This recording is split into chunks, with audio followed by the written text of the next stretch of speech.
I am a physician. I'm a board-certified OBGYN. I am actually still an actively practicing physician at Kindbody. And I'm going to spend a few moments giving you a little bit of a history lesson on fertility and what we actually do. But we'll jump right in. All of the images throughout are actually Kindbody employees and are depictions of our actual clinics. So we are not just a digital platform, but we actually have brick and mortar clinics and actually practice medicine, as well as provide fertility benefits to large employers. So I'll dive into that in a few moments. All right, so Kindbody today owns 32 brick and mortar fertility clinics, including state-of-the-art IVF laboratories. We achieved unicorn status this past year and are valued at over $1.8 billion. We will officially celebrate our 5th birthday on August 1st of this year. We've raised a little over $315 million. Most recently, Morgan Health put in a $25 million investment. We opened our Series C to allow them to do that, but we're officially closed for fundraising and preparing for our IPO if the markets will allow.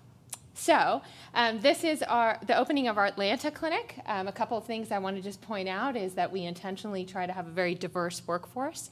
And as I explained that, is the evolution of the fertility industry. So fertility up until 2009 was available to the 1% white heterosexual population. And as a result, fertility clinics and providers charged whatever they wanted to because they had a captive audience who could afford it. So you walked in, it was $100,000 to do IVF, and you paid it willingly, and they took your money, and they were like, awesome, on to the next. And really didn't matter that most people couldn't afford that because the doctors were making the money. Around 2010, the insurance companies started to play a role in it, but it was a fee-for-service model and still was extremely expensive, and again, still available to the top white heterosexual 1%. And I'm emphasizing those words because obviously fertility doesn't only impact heterosexual people, and obviously it doesn't only impact rich white people. So then in 2015, my CEO and founder, Gina Bartesi, founded a company called Progeny. That company is now publicly traded and worth about $63 billion. What they started doing was realizing that fertility benefits were becoming just as important to companies and to people as our major medical, vision, and dental. So most people, if you work somewhere, you have major medical, vision, and dental. Those are your standards, and that was accepted. And what we started to see, and Facebook and Google were her first adopters, was that fertility benefits were becoming just as important. I'll explain that to you in just a moment. And so then, but what happened is that in the insurance world, companies are becoming self-insured, meaning more and more companies are wanting to get rid of the insurance company. They're recognizing that the insurance companies aren't really adding value, nor are they improving outcomes. And so more and more companies are becoming self-insured. And as a result, if you're a self-insured employer, you don't want to deal with an insurance company. You want to contract directly with providers, right? Hence, centers of excellence have become very popular in the health industry, and also value-based benefits, not fee-for-service models. So then our founder, and the reason I'm here is that I delivered her twin boys 12 years ago, sold her company, and started Kindbody. And so we uniquely contract directly with employers to provide fertility benefits to their workforce, but in addition, we also own and operate the clinics. So by the end of the year, we'll have 40 fertility clinics across the country, and our sweet spot will be once we have 70. Right now, we bridge the gap by using existing fertility clinics as our partner networks. All right, so why is it important? 1 in 3 women struggle with fertility issues. The World Health Organization actually just released it. 1 in 6 adults will experience infertility within their lifetime. And probably the most interesting reason why this is important is 20% of women will now have one of their children over the age of 35, and that's compared to only 8% just a decade ago. So women are waiting longer and longer to have children, so fertility issues are only going to increase. And this doesn't even talk about the LGBTQ plus community who needs fertility treatment in order to conceive, and their desire to have biological children is exponentially increasing. In addition, employees, 68% of them will actually switch jobs to go to a company that has fertility benefits, and then they're 62% more likely to stay with an employer that actually offers fertility benefits. Add to it, and again, the reason why I was saying the fertility industry needed change, today, unfortunately, if you go to a fertility doctor, two women, let's say they're both 30 years old, an African American and a white woman, the African American woman is twice as likely to have fertility issues due to inherent things like fibroids, and yet she's 50% less likely to be referred to a fertility clinic by the same doctor because of cultural biases that exist. So there's a lot of issues as it relates to fertility.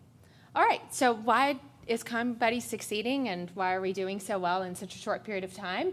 We recognize that only three things matter in healthcare. It's the patient experience, the clinical outcomes, and then obviously the cost.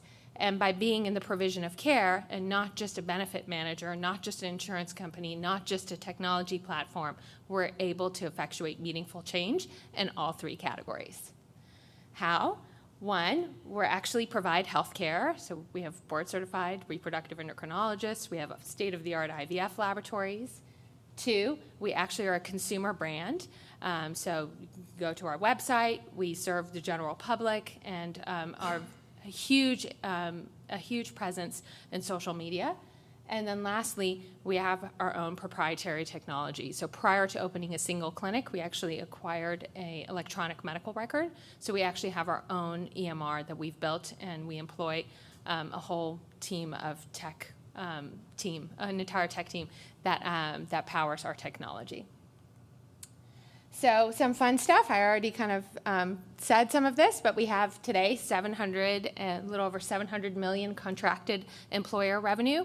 Aside from our direct-to-consumer, so this does not include direct-to-consumer business, which is a huge part of our business today. We have 2.3 million covered lives. The gross margins are huge. Remember I told you the doctors used to charge $100,000 for IVF? Well, I'm here to tell you it doesn't cost $100,000 to do IVF. So the gross margins are huge, and we have brought everything in-house. So we have our own genetics laboratory, we have our own surrogacy agency, we have our own physicians, we have our own labs, we even have our own EMR. Talk to you about the clinics and the capital raised, so it's been a really fun past 5 years. The neatest part about it is that when people look at the total addressable market, historically, you only had the top white, rich 1%. So the total addressable market is flawed in its statistics because people who can't afford fertility treatment just don't get it, right? If you can't afford it, you just won't do it. It's unlike other parts of healthcare where even people who can't afford it can go into an ER and get a heart transplant or whatever care they need. And so what we know is that the total addressable market is actually significantly higher if you reduce the cost and if you have other people paying for it like the employers, but also by making it just more accessible in price. We do provide the full life stages, so everything from menarche to menopause and puberty to andropause. So we have at-home testing, we do fertility testing, the whole nine. We also are able to provide everything, not just fertility-based, but full gynecologic services, menopausal services, and can care for people throughout their life journey. So it's not just a one-trick pony. That's really important in this industry because there's so many point solutions. And if you talk to employer benefits, they're getting point solution fatigue. So having a company, because we're in the provision of care that can take care of the entire life stage of their member, becomes really imperative. So that just kind of, and then obviously organizational goals. More and more companies are really focused on not only attracting good talent, but retaining it, as the workforce has just become so, not loyal. And then D&I initiatives are so huge across the board in every type of employer. How we do it, we provide the care virtually. We have mobile clinics, we have our own clinics, we have partner clinics, we also do at-home testing. We also contract directly with the employers, so we are the benefit manager and we provide the care. And because we provide the care, unlike our peers, we don't have to do a margin above the cost of the treatment, which is beneficial for our employer clients because they can then save 20 to 35% on what is already an expensive benefit. These are our clinics today. One of the fun ones is one of our clinics is an exclusive on-site clinic for Disney in Orlando. So just kind of giving you an idea of our breadth. We also serve, this is the one I'm most proud of, this is my personal baby. We serve as the exclusive fertility center of excellence for Walmart. Walmart is the largest employer in the United States. It's the third largest employer in the world, next to the Chinese Federation Army and the U.S. military.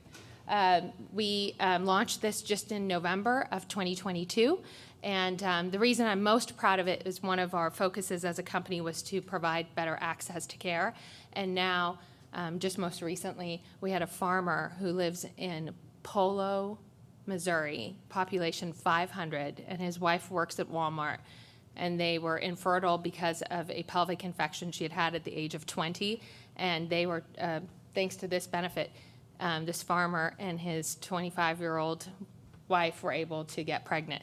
They would have never otherwise been able to afford it. So it's really an incredible service from that perspective. These are some of our clients, just a few of them, but the key thing I wanted to highlight in this is that it's not just the big, it used to be like, Facebook and Google, and it was technology, but our clients include everyone from Walmart to Disney, but also SpaceX and Tesla, and Lockheed Martin, which is a defense contractor. So it's kind of fun to see the diversity of the people that we're serving. We've also gotten a lot of awards over the past couple of years, and so we're really proud of that. And that's it. And this is what our clinics look like. Thank you so much.